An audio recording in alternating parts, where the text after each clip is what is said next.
अस्सलाम वालेकुम स्टूडेंट्स, आपको पंजाब कॉलेज शाहदरा की ऑनलाइन स्टडी पे वेलकम करता हूँ। आपको पता है कि सर्दी काफ़ी बढ़ चुकी है और इस सर्दी के मौसम में फ़िज़िक्स का डेरिवेशन वाला टॉपिक समझना उसका बहुत आप इसको एंजॉय करेंगे, आपको बहुत मज़ा आएगा। चैप्टर नंबर 3 बच्चों हम लोग पढ़ रहे हैं और आलमोस्ट चैप्टर नंबर 3 के एंड वाले टॉपिक्स पे हैं हम लोग। और प्रोजेक्टाइल मोशन के बारे में हम लोग पढ़ रहे थे और प्रोजेक्टाइल मोशन में जो इसकी तीसरी चीज़ थी जो बहुत इंपॉर्टेंट है, जो हमसे पूछी जा सकती है और हमारी बुक में भी मौजूद है, इसकी डेरिवेशन भी मौजूद है, इसके बहुत सारे एमसीक्यूज बनते हैं, इसके कुछ न्यूमेरिकल्स भी हमारे इस चैप्टर की एक्सरसाइज में मौजूद हैं, and that is range of a projectile. सबसे पहले हमें पता होना चाहिए कि रेंज का मतलब क्या है। जब आप किसी भी एक ऑब्जेक्ट को प्रोजेक्टाइल में थ्रो करते हैं, या यूं कह लें कि जब आप किसी एक प्रोजेक्टाइल को लॉन्च करते हैं तो वो प्रोजेक्टाइल कुछ ना कुछ हॉरिजॉन्टल डिस्टेंस कवर करता है। अब ये हॉरिजॉन्टल डिस्टेंस भी हो सकता है और ये हॉरिजॉन्टल डिस्प्लेसमेंट भी हो सकता है। तो वो प्रोजेक्टाइल जो हॉरिजॉन्टल डिस्प्लेसमेंट या डिस्टेंस कवर करता है, हॉरिजॉन्टल मैं बोल रहा हूँ, वर्टिकल नहीं, तो वो प्रोजेक्टाइल जो हॉरिजॉन्टल डिस्टेंस कवर करता है that is known as its range. आपको रेंज की डेफिनेशन लिखी हुई नजर आ रही होगी, the horizontal distance covered by a projectile. फर्ज करें कि ये हमारे पास प्रोजेक्टाइल का पॉइंट ऑफ लॉन्च है, इस पॉइंट से आप इसको लॉन्च कर रहे हैं और ये प्रोजेक्टाइल ये सारा डिस्टेंस कवर करके आके यहाँ पे ग्राउंड को हिट करता है। तो ये जो इस प्रोजेक्टाइल ने हॉरिजॉन्टल डिस्टेंस कवर किया है which is represented by capital R.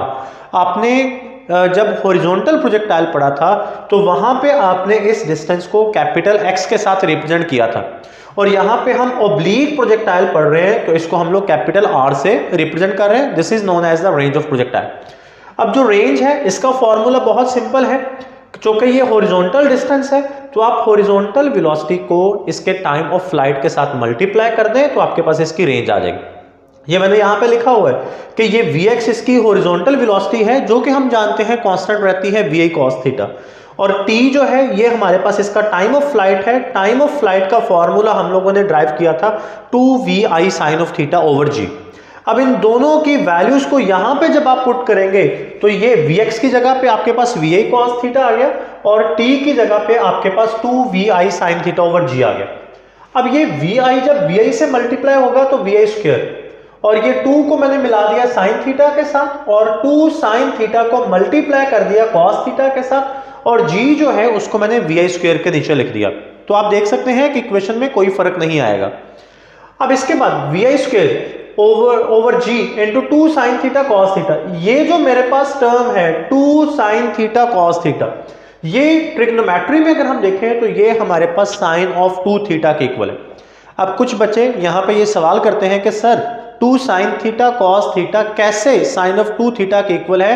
तो ये मैंने पहले भी आपसे कहा कि ये ट्रिग्नोमेट्री का फॉर्मूला है, हमें इसका प्रूफ नहीं चाहिए, हमें जस्ट इसको यूज करना है। तो ये जो यहाँ पे 2 साइन थीटा कॉस थीटा आ रहा है, मैं इसकी जगह पे साइन ऑफ 2 थीटा पुट कर दूंगा तो रेंज का मेरे पास फॉर्मूला बन जाएगा VI square over g into sine of 2 theta.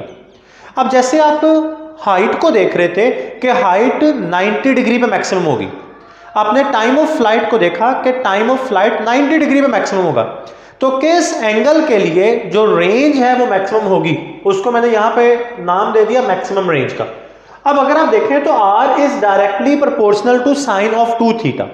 जब मेरे पास ये साइन ऑफ 2 थीटा अपनी मैक्सिमम वैल्यू पे होगा तो उस वक्त रेंज मेरे पास मैक्सिमम होगी। अब ये साइन ऑफ 2 थीटा की जो मैक्सिमम वैल्यू है ये 1 हो सकती है, तो मैंने यहां पे लिख दिया कि sine of 2 theta is equal to 1, तो 2 theta is equal to sine inverse 1। ये जो साइन है इस साइड पे आके इनवर्स में कन्वर्ट हो गया। अब चाहे आप इसको कैलकुलेटर पे चेक कर लें, जो साइन इनवर्स इंटू 1 है ये 90 के इक्वल होगा, यानी sine of 90 is equal to 1 होता है। तो जब आप साइन इनवर्स इंटू 1 करेंगे तो ये 90 आ जाएगा। अब देखें ये 2 इधर मल्टीप्लाई हो रहा है, इस साइड पे आके 2 डिवाइड हो जाएगा, तो theta is equal to 90 over 2, मेरे पास क्या रह गया, theta is equal to 45 degree. तो इसका मतलब ये हुआ बच्चों कि जब आप किसी भी ऑब्जेक्ट को, किसी भी प्रोजेक्टाइल को 45 डिग्री पे प्रोजेक्ट करते हैं, जब उसका एंगल ऑफ प्रोजेक्शन 45 डिग्री होता है तो तब उस प्रोजेक्टाइल की रेंज मैक्सिमम होती है। यहां पे मैं आपको एक चीज बता दूं कि 45 डिग्री पे रेंज मैक्सिमम है, but height and time of flight maximum नहीं है। तो अब जब हम पिछले टॉपिक्स में जब ये कह रहे थे कि जब आप एंगल को 90 की तरफ बढ़ा रहे होते हैं, जब आप एंगल को 90 की तरफ बढ़ा रहे होते हैं तो हाइट और टाइम ऑफ फ्लाइट बढ़ रहे होते हैं। तो अब ये बात जरूरी नहीं है कि जब हाइट और टाइम ऑफ फ्लाइट इंक्रीज कर रहे हो तो उसी वक्त रेंज भी इंक्रीज कर रही हो। ऐसा क्यों जरूरी नहीं है? क्योंकि आपने ये कहा कि रेंज 45 डिग्री पे मैक्सिमम होगी। अगर आप एंगल को 45 डिग्री से बढ़ाना शुरू कर देते हैं, 45 डिग्री से 90 की तरफ लेकर जाते हैं, तो रेंज कम होना शुरू हो जाएगी। आप जरा इमेजिन करें कि किसी एक ऑब्जेक्ट को आपने 90 डिग्री पे प्रोजेक्ट किया, तो 90 का मतलब आपने उसको परपेंडिकुलरली या वर्टिकली अपवर्ड थ्रो किया, तो वो ऑब्जेक्ट ऊपर गया और उसी पॉइंट पे वो वापस नीचे आ गिरेगा, तो उसका हॉरिजॉन्टल डिस्टेंस जो है वो 0 होगा, तो उसकी रेंज 0 होगी। तो फिर बच्चों हम इस बात को इस तरह से कहते हैं कि जब आप एंगल को 0 से 45 डिग्री की तरफ बढ़ा रहे होते हैं, मतलब 0, 5, 10, 15, 20, 25, 30 और इस तरह करते करते आप 45 की तरफ जा रहे होते हैं, तो हाइट, टाइम एंड रेंज तीनों चीजें बढ़ रही होती हैं। 45 डिग्री पे आके range maximum, but height and time are not maximum.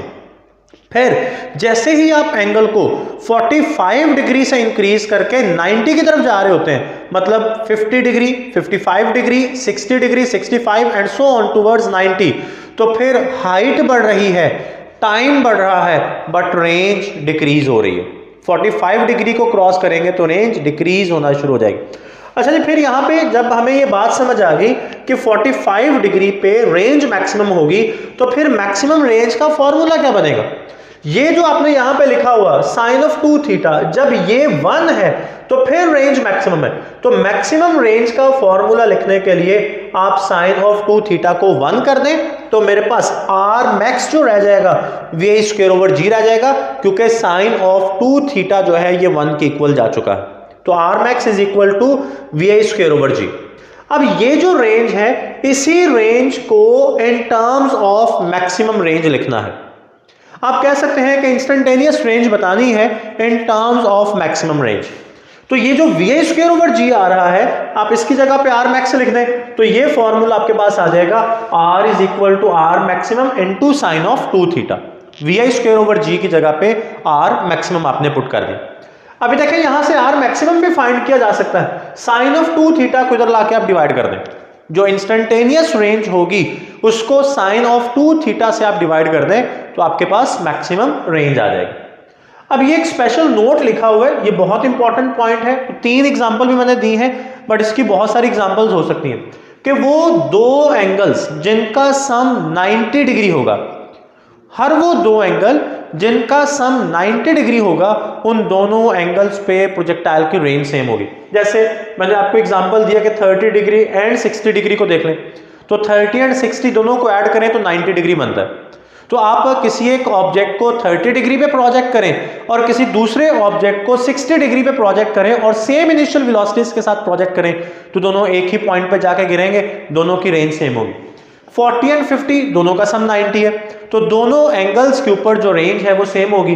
10 और 80 सम 90 है, तो दोनों एंगल्स पे जो रेंज है वो क्या होगी? सेम होगी। अब इसको मैंने सिर्फ ये इसी तरह बेटे आप ये भी लिख सकते हैं कि 1 डिग्री एंड 89 डिग्री, तो 1 और 89 दोनों का सम 90 है, तो उन दोनों पे भी रेंज सेम होगी। तो इसके आप जितने चाहें इस तरह पेयर्स बना सकते हैं कि इन पेयर्स के लिए रेंज सेम होगी, लेकिन उस पेयर का सम जो है वो 90 डिग्री होना चाहिए। और देखिए मैंने इसको प्रूव भी किया हुआ है, मैंने हवा में बात नहीं की, इसको प्रूव भी हमने किया। मैंने फर्स्ट एंगल लिया θ1 और मैंने कहा जी 45 में 5 डिग्री को ऐड करो। अब यहां पे θ2 मैंने लिया कि 45 में से इसी 5 को मैं माइनस करूं, तो इसका मतलब मैंने यहां पे जो 2 एंगल्स कंसिडर किए हैं वो इस तरह से कंसिडर किए हैं कि एक एंगल मेरे पास बन रहा है 45 डिग्री में कुछ ऐड करने से। अब इस यहां पे θ1 में 45 डिग्री में जिसको भी ऐड किया गया है, θ2 में 45 डिग्री में से उसी को माइनस किया गया, यानी θ1 और θ2 ये 2 एंगल्स इस तरह से चूज किए गए हैं कि दोनों जो है 45 डिग्री से इक्वल डिस्टेंस पे हैं। यानी हमने एक थीटा 1 में 45 डिग्री में जिस एंगल को ऐड किया है, थीटा 2 में 45 डिग्री से उसी एंगल को माइनस किया। तो एक ये जो दोनों एंगल्स हैं ये 45 डिग्री से इक्वल डिस्टेंस पे है। एक जो है वो 45 डिग्री से जितना इंक्रीज करता है, दूसरा 45 डिग्री से उतना ही डिक्रीज करता है। तो अभी हम एंड पे देखेंगे, अगर मैं इन दोनों एंगल्स का सम करूंगा तो वो 90 आएगा। अब जो कहानी मैं आपको यहां पे सुना रहा हूं बच्चों कि 45 डिग्री में जितना एक्सीड कर रहा है, 45 डिग्री से उतना ही डिक्रीज कर रहा है, तो ये चीज तो यहां पे भी नजर आ रही है आपको। देखें, आप 45 में से 15 माइनस कर दें तो 30 बनता है, 45 डिग्री में 15 को ऐड कर लें तो 60 बनता है, 45 डिग्री में से 5 को माइनस कर दें तो 40, 45 डिग्री में 5 को ऐड कर लें तो 50, 45 डिग्री में से आप 35 डिग्री को माइनस कर दें तो 10, 35 डिग्री को ऐड कर दें तो 80। तो ये मतलब जो आपके पास एंगल्स बन रहे हैं ना, ये इस तरह से बन रहे हैं कि आपने 45 डिग्री में जितना ऐड किया उतना ही 45 डिग्री में से आपने माइनस करके दूसरा एंगल निकाल लेना। देखें, अब थीटा 1 के लिए जो मैं रेंज निकालूंगा R1, ये मेरे पास फॉर्मूला बनेगा VA²/G into sine of 2 theta 1। बाकी सारा कुछ मुझे सेम रखना है, सिर्फ एंगल को चेंज करना है। थीटा 1 आ गया, तो थीटा 1 की ये वाली वैल्यू यहां पे पुट कर दें, VA²/G sign of 2 into 45 plus 5। अब ये 2 जब अंदर मल्टीप्लाई होगा तो 90 प्लस 2 5 कर देगा। तो आपको पता है कि 90 डिग्री पे फंक्शन चेंज हो जाएगा। अगर 90 डिग्री है तो वो कॉस में चला जाएगा, सॉरी अगर साइन थीटा है, साइन है तो वो कॉस में चला जाएगा, और अगर कॉस है तो वो साइन में आ जाएगा। तो यहाँ पे साइन आ रहा है, ये इस 90 की वजह से कॉस में जाएगा और ये एंगल बाकी बचेगा। तो R1 is equal to VA²/G into cos of 2 5। इसको मैंने नाम दे दिया इक्वेशन 1 का।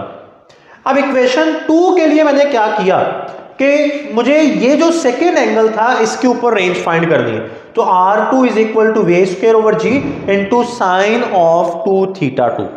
तो अभी यहां पे आप थीटा 2 की ये वाली वैल्यू पुट कर दें, 45 डिग्री माइनस 5। तो ये 2 भी अंदर जब मल्टीप्लाई होगा तो 90 माइनस 2 5 आ जाएगा।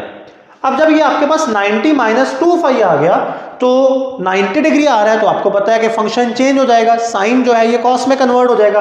तो फिर आगे मेरे पास बनेगा VA²/G कॉस ऑफ माइनस 2 5, क्योंकि यहां पे माइनस आ रहा है। अब कॉस की प्रॉपर्टी है कि वो माइनस साइन को हज़फ कर देता है, खत्म कर देता है। तो मेरे पास आ जाएगा R2 is equal to VA²/G into cos of 2 5। तो इसको आप इक्वेशन 2 का नाम दे लें। इक्वेशन 1 और इक्वेशन 2, इन दोनों इक्वेशन से आप देखेंगे कि रेंज का फॉर्मूला सेम आएगा। तो मैंने लिख दिया जी R1 is equal to R2। अब इसके बाद यहां पे एंड पे आपको इन दोनों एंगल्स थीटा 1 और थीटा 2 को ऐड करके दिखाया गया है।